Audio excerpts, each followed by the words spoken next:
حدیث میں جو آتا ہے نا 73 فرقوں میں سے ایک جنت 72 جہنمی, تو اس حدیث میں فرقے کا نام نہیں بتایا. اگر نام بتایا گیا ہوتا تو سارے وہ نام رکھ لیتے. جیسے جماعت المسلمین نے اپنا نام رکھ لیا نا کہ اللہ نے ہمارا نام مسلم رکھا ہے تو ہمارا نام کیا مسلم, تو اللہ نے تھوڑی رکھا ہے, تم نے تو, تمہارے اپنے امیر نے تمہارا نام مسلم رکھا ہے, ٹھیک ہے نا, تو سارے وہ والا نام رکھ لیتے. تو حدیث میں علامت بیان کی گئی ہے تاکہ کسی بھی نام سے ہو علامت سے اندازہ ہوگا کہ یہ جنتی ہے یا جہنم. وہ علامت کیا ہے؟ آپ صلی اللہ علیہ وسلم نے فرمایا, صحابہ نے پوچھا جنتی کون سا ہے, تو آپ اگر فرما دیتے کہ وہ دیوبندی جنتی ہیں تو سب اپنا نام کیا رکھ لیتے؟ دیوبندی. آپ صلی اللہ علیہ وسلم فرماتے کہ اہل حدیث جو فرقہ ہوگا وہ جنت, تو ہم بھی مسجد کے باہر بڑے بڑے وہ لگا دیتے, ہم کیا ہیں یہاں سے اہل حدیث.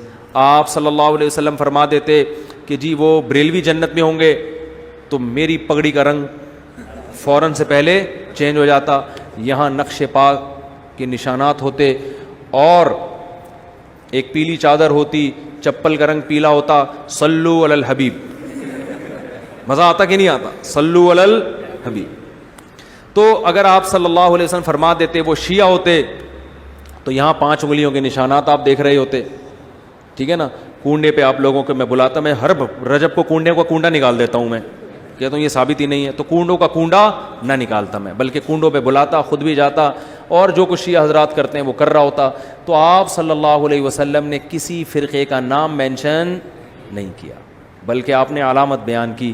فرمایا ما انا علیہ. کیا زبردست حدیث ہے یار, مزہ آتا ہے, یہ معجزہ ہے. ما انا علیہ و اصحابی. آپ یہ فرماتے جو قرآن پہ چلے گا, تو آج ہر باطل فرقہ دلیل کہاں سے دیتا ہے؟ قرآن سے. غامدی صاحب کے جتنے دلائل ہیں آیتیں پڑھیں گے, وہ جہاں حدیث آئیں گی تو وہ فوراً چینج. تو آپ صلی اللہ علیہ وسلم قادیانی بھی قرآن سے نکالتے ہیں, جتنے لوگ ہیں نا, کیونکہ اگر قرآن ہی کو نکال دیں گے پھر تو اسلام کا فرقہ ہی نہیں رہے گا نا, کیونکہ وہ فرقے تو اسلام کے میں مسلم کہیں گے نا اپنے آپ کو, تو مسلم کہنے کے لیے بیس تو رکھنی پڑے گی نا قرآن کی. کیونکہ اگر قرآن ہی کو وہ نکال دیں گے فرقے, پھر تو لوگ کہیں گے ان کا تو اسلام سے کوئی تعلق, پھر تو فرقہ تھوڑی, وہ تو غیر مسلم ہو گیا نا سیدھا سیدھا. یعنی وہ تو جو غیر مسلم جو اپنے آپ کو سیدھا کہتے ہیں ہم غیر مسلم ہیں, ہندو تھوڑی قرآن سے دلیل دے گا.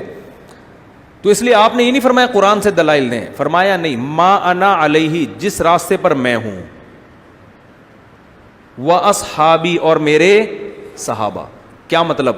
قرآن کی وہ تشریح جو حدیث کے اگینسٹ جا رہی ہے اس کو قبول نہیں کرنا. وہ فرقہ جنتی ہے جو قرآن کی وہ تشریح کرے جو جس پر محمد صلی اللہ علیہ وسلم کا اپنا عمل تھا. پرویزی فرقہ کیا کہتا ہے؟ نماز سے مراد جو قرآن میں آتا ہے نا, نماز سے مراد ہے گیدرنگ, حج سے مراد ہے اینول گیدرنگ, سال میں 1 دفعہ کی گیدرنگ, اور نماز سے مراد ہے دن میں 5 دفعہ آپ کی میٹنگ ہو فلاح و بہبود کے لیے. تو نماز کی یہ تشریح پیغمبر سے ثابت ہے؟ جب قرآن میں آیا نماز قائم کرو تو پیغمبر نے 5 ٹائم نماز پڑھی کہ نہیں پڑھی ہے؟ کیا ہو گیا؟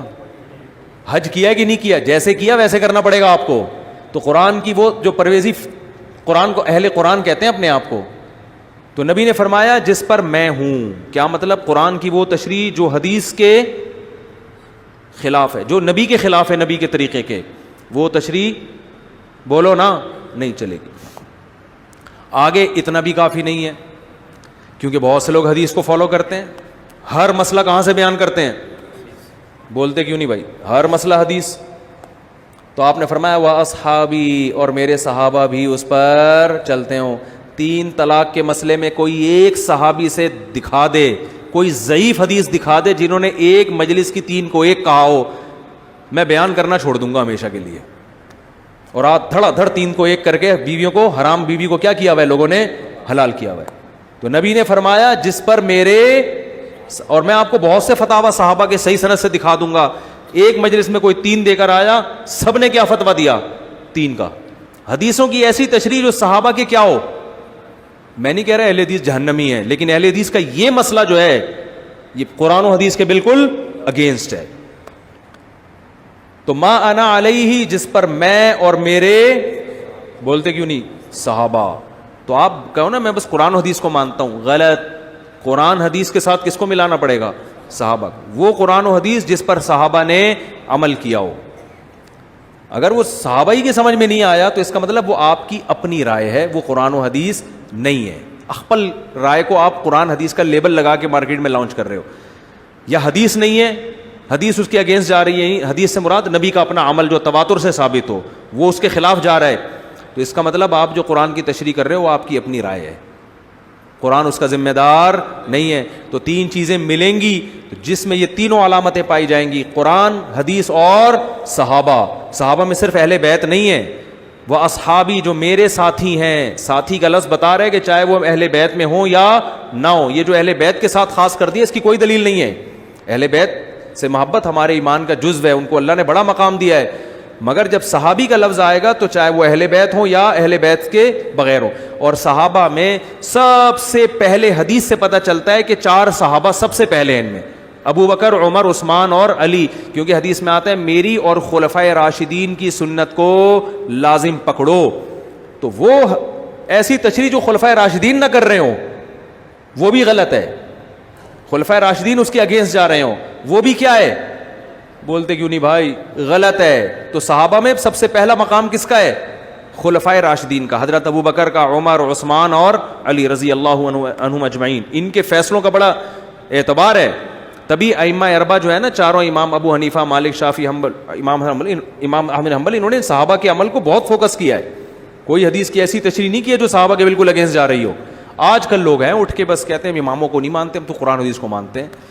تو آپ کے وہ اصول ہی نہیں ہے جو قرآن و سنت نے بیان کی ہیں. تو جس میں یہ 2 علامتیں پائی جائیں گی, نبی نے فرمایا وہ فرقہ کیا ہے, جنتی. اب وہ چاہے کسی بھی نام سے, وہ دیوبندی میں بھی ہو سکتے ہیں, وہ بریلوی میں بھی ہو سکتے ہیں, وہ اہل حدیث میں بھی ہو سکتے ہیں, وہ کسی میں بھی ہو سکتے ہیں. یہ 2 چیزوں کو جو لے کے چلے گا, قرآن کے ساتھ حدیث اور عمل صحابہ. پھر ان میں اگر اختلاف رائے ہوتا ہے تو وہ فرقے میں داخل نہیں ہے, کیونکہ یہ اختلاف صحابہ میں بھی ہوا, صحابہ نبی کی زندگی میں بھی ہوا, نبی نے دونوں کو صحیح قرار دیا. جیسے رفع الیدین کرنا بھی ٹھیک اور نہ کرنا بھی, کیونکہ یہ جو اختلاف ہے رفع الیدین کا, یہ قرآن, حدیث اور صحابہ تینوں کو ملا کے ہوا ہے. حنفیہ نے بھی قرآن کو بھی دیکھا, حدیث کو بھی اور صحابہ کو بھی, ان کی رائے یہ بنی کہ نہ کرنا افضل. اور جو شافعی ہے, امام شافعی, انہوں نے بھی قرآن کو بھی دیکھا, حدیث کو بھی اور عمل صحابہ کو بھی. دونوں کے پاس دونوں قسم کے دلائل ہیں. اس قسم کے اختلاف میں ان 72 فرقوں میں داخل نہیں ہوتا جن کے لیے جہنم کی وعید ہے. بات آ رہی ہے سمجھ میں کہ نہیں آ رہی؟ یعنی اس کے اندر رہ کے پھر جتنا بھی اختلاف ہو جائے وہ اختلاف رائے کا اختلاف ہے, اجتہاد ہے, اس میں دونوں کو اجر ملتا ہے. جو اس سے ہٹے گا تو نبی نے فرمایا وہ بھی 72 فرقوں میں بٹیں گے, اور وہ 72 کے 72 کہاں جائیں گے, جہنم میں. تو یہ نام نہیں بتایا کہ دیوبندی جائیں گے کہ بریلوی جائیں گے, لہذا کوئی یہ کہتے ہیں کہ دیوبندی جنتی اور باقی سارے جہنمی, وہ بھی غلط ہے, کیونکہ دیوبندی تو بر صغیر میں پائے جاتے ہیں, اور کہاں پائے جاتے ہیں, ٹھیک ہے نا. عربی تو اپنے آپ کو دیوبندی نہیں کہتے, اس کا مطلب مکہ مدینہ تو سارے کہاں گئے جب وہی جہنم میں چلے گئے تو پھر جہاں اسلام آیا تھا.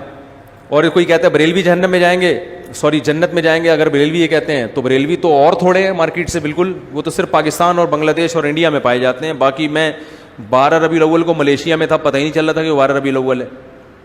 تو اس لیے علامت بیان کی گئی ہے. ہاں یہ ضرور ہے کہ نبی صلی اللہ علیہ وسلم نے فرمایا کہ جو جنتی فرقہ ہوگا وہ ہمیشہ ہول سیل کے حساب سے رہے گا, وہ 2-4 آدمی نہیں ہوں گے کہ جن کا خیال تھا ہم ہی جنت میں جائیں گے, باقی سارے کیا کر رہے ہیں, جہنم میں. تو وہ ہمیشہ ظاہرین الحق, حق پر غالب رہے گا, وہ بڑی جماعت ہوگی. وہ جو حق جنتی فرقہ ہوگا وہ, بولتے کیوں نہیں بھائی, بڑی جماعت, وہ 4-5 آدمی نہیں ہوں گے, کیونکہ یہ امت گمراہی پہ جمع نہیں ہو سکتی, تو 4-6 لوگ نہیں ہوں گے. تو عقائد جو ہیں, عقائد اور یہ بیسک چیزیں, یہ جن جن کی بھی چاہے دنیا میں سلفی کے نام سے ہو, اہل حدیث کے نام سے ہو, دیوبندی کے نام سے, اس سے کوئی فرق نہیں پڑتا. جن کے اندر یہ 3 علامتیں پائی جائیں گی وہ کیا ہوں گے, جنتی. ہاں پھر نبی نے ان کی کچھ, یہ تو ڈیفینیشن ہے, لیکن کچھ ان کی علامتیں بھی بیان کی ہیں.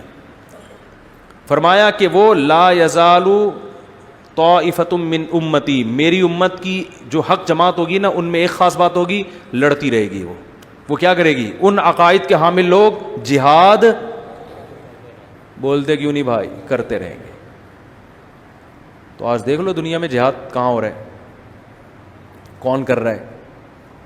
یعنی ایسا نہیں ہوگا کہ وہ سارے اسلام دشمنوں سے سلو کر کے بالکل کمپرومائز کر کے ہمیشہ کے لیے بیٹھ جائیں. یہ ہو سکتا ہے وقتی سلو ہو جائے, لیکن ایک فریق ہمیشہ لڑائی کرتا رہے گا. تو آج امت میں جہاد ہو رہا ہے, ہوتا رہے گا ہمیشہ سے. مختلف ملکوں میں لڑائیاں ہو رہی ہیں, حق اور باطل کی جنگیں ہو رہی ہیں. تو یہ ضروری نہیں ہے کہ جو لڑے گا لازمی وہ حق پر ہوگا, یہ نہیں ہے. بعض باطل لوگ بھی لڑ رہے ہوتے ہیں, مطلب یہ کہ جو حق پر ہے ان میں ایک جماعت لڑے گی لازمی. تو وہ ایسا نہیں ہے کہ بالکل ہاتھ پہ ہاتھ دھر کے بیٹھ جائے. تو بہت بڑی علامت کیا ہے؟ سواد اعظم. جو شاذ ہوگا نا امت سے ہٹے گا, وہ کبھی بھی سیدھے راستے پر نہیں ہو سکتا, کیونکہ امت گمراہی پہ, حدیث میں آتا ہے, صحیح حدیث ہے, میری امت گمراہی پہ جمع نہیں ہوگی. تو جو بھی ایسی بات کر رہا ہے نا, کوئی قرآن و سنت کی ایسی تشریح کر رہا ہے جو مارکیٹ میں آپ فرسٹ ٹائم سن رہے ہو, آپ علماء کو یہ سنتے ہوئے نہیں پاتے, تو آپ یہ نہیں کہو گے کہ یہ علماء کی دکانیں بند کر رہا ہے, بلکہ آپ حدیث کی روشنی میں یہ کہو گے یہ اپنی دکان کھول رہا ہے, کیونکہ امت تو گمراہی پہ جمع نہیں ہو سکتی. تو اتنے سارے امت کے صلحاء, محدثین, فقہا کا جو عقیدہ ہے اور جو ان کی رائے ہے, ان کی تحقیق ہے, آپ اس سے ہٹ کے کوئی نئی تحقیق مارکیٹ میں لاؤ گے, دیوار پہ پھینک دی جائے گی. تبھی میں ہمارے اہل حدیث حضرات جو ہیں, میرے بہت سارے ایسے دوست ہیں جو میرے بیان سنتے ہیں, میں ان سے ایک ریکویسٹ ضرور کرتا ہوں, چلو آپ حنفی نہیں بنتے نہ بنو, لیکن اتنا اہتمام کر لیا کرو کہ ایسا قول جو چاروں فقہ سے باہر ہو, اللہ کا واسطہ یہ کام مت کرو. قرآن و سنت کی ایسی تشریح کرنا جو نہ امام حنیفہ کی سمجھ میں آئی, نہ امام شافعی کی, نہ امام مالک کی, نہ امام احمد کی, ایسی کم از کم اس کا تو خیال کر لو, کیونکہ امت صدیوں تک ان چاروں میں سے کسی ایک کو فالو کرتی آئی ہے. تو اتنی بڑی امت اگر غلط ہو گئی تو یہ تو غیر مسلم, ایک تو حدیث کے بھی خلاف ہے کہ حدیث میں آتے میری امت گمراہی پہ جمع نہیں ہو سکتی, اور دوسری بات یہ ہے کہ غیر مسلم بھی ہنسے گا کہ جب تمہارے جو حکومتیں جن فقہ پہ چلی ہیں صدیوں تک, 1000 سال سے زیادہ یہ چاروں فقہ رائج رہے ہیں اور اس میں حکومت ہوئی ہے, باقاعدہ خلافتیں چلی ہیں, تو جب تمہارے چاروں غلط ہو سکتے ہیں تو اس کا مطلب تمہارا تو اسلامی یتیم ہے. یہ تو سمجھ میں 1400 سال آیا ہی نہیں کسی کو, اب کون سمجھا رہا ہے بیٹھ کے. تو چند مسائل ایسے ہیں ہمارے اہل حدیث بھائیوں کے انتہائی احترام کے ساتھ کہ وہ چاروں فقہ کے خلاف ہیں, جن میں 3 طلاق کو ایک کہنا, یہ چاروں کے خلاف. عورتوں کا مردوں کی طرح نماز پڑھنا, یہ چاروں فقہ کے, بولو بھائی, خلاف ہے. چاروں میں ہے کہ عورت سمٹ کے نماز پڑھے گی, کیونکہ یہ تواتر عملی سے چلا آ رہی ہے مسئلہ. چاروں میں ہے کہ تراویح کم سے کم کتنی ہوتی ہے, بولو 20 رکعتیں ہیں. چاروں میں ہے کہ طلاق اگر معلق کر کے دی جائے تو بھی ہو جاتی ہے, جیسے آپ نے کہا اگر بیوی کو گھر میں داخل ہوئی تو تجھے طلاق ہے.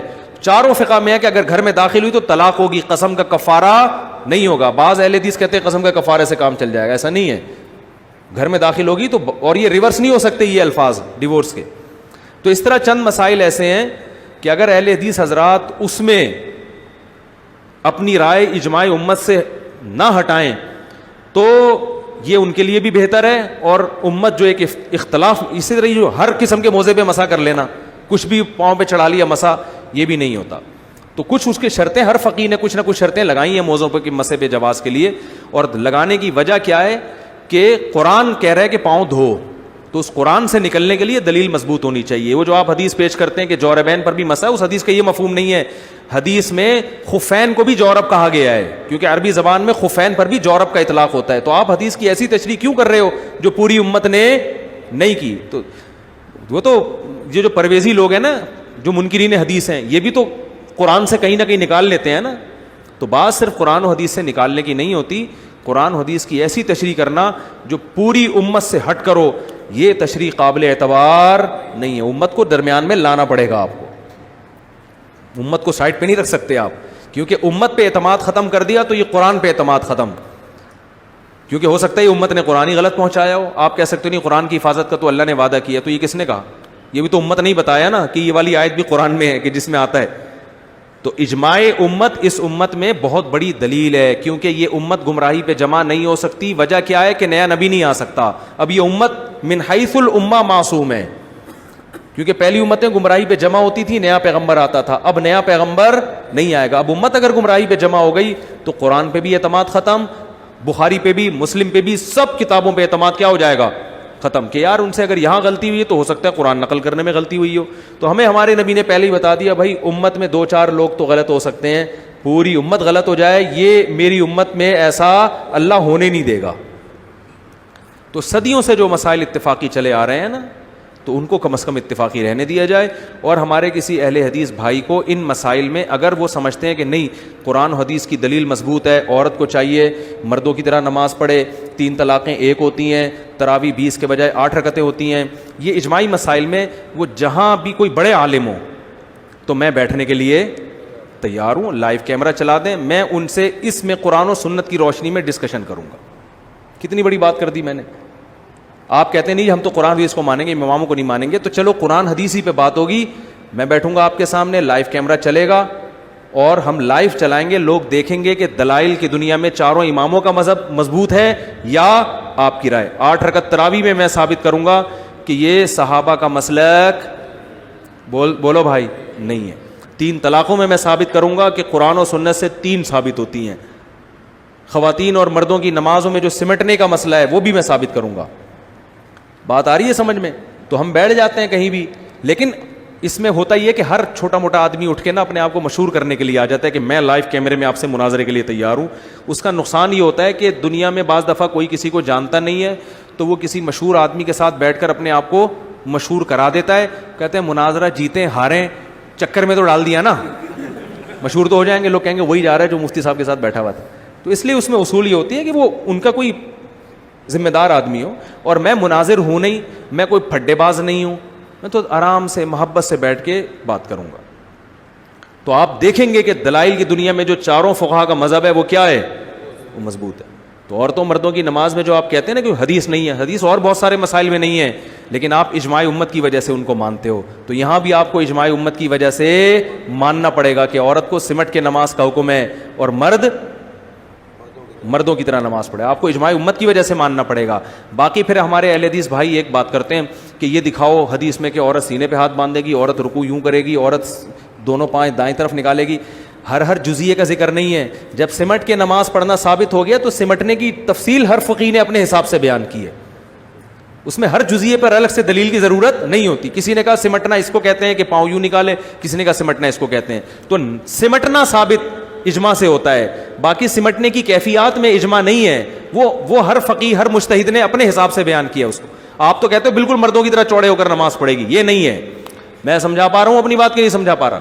تو جو اجماعی مسائل ہیں اہل حدیث بھائیوں سے انتہائی احترام کے ساتھ کہ کم از کم, اور الحمدللہ کچھ اہل حدیث اس پر عمل بھی کرتے ہیں, میرے جاننے والے, وہ کہتے ہیں ہم اپنے بچوں کو بتاتے ہیں کہ بھئی ہمارے کوئی مفتی اگر فتویٰ دینا اور وہ چاروں فقہ سے باہر نکل رہا ہو اس کو فالو مت کرو. میں نے خود اہل حدیث سے سنا, وہ کہتے ہیں اس لیے کہ یہ چاروں کی سمجھ میں کیوں نہیں آیا, یہ چلو ایک سے غلطی ہوتی ہے, 2 سے ہوتی ہے, تو یہ چاروں کی سمجھ میں ہی نہ آئی, یہ کیسے ہو سکتا ہے. تو بہرحال 73 فرقوں میں جنتی کون ہوگا, نبی نے علامت بیان کی, نام بیان نہیں کیا. وہ علامت کیا ہے, میرے اور صحابہ کے طریقے پر. جو صحابہ کو نہیں مانتے وہ بھی اس سے نکل گئے, جو حدیث کو نہیں مانتے وہ بھی اس سے نکل گئے.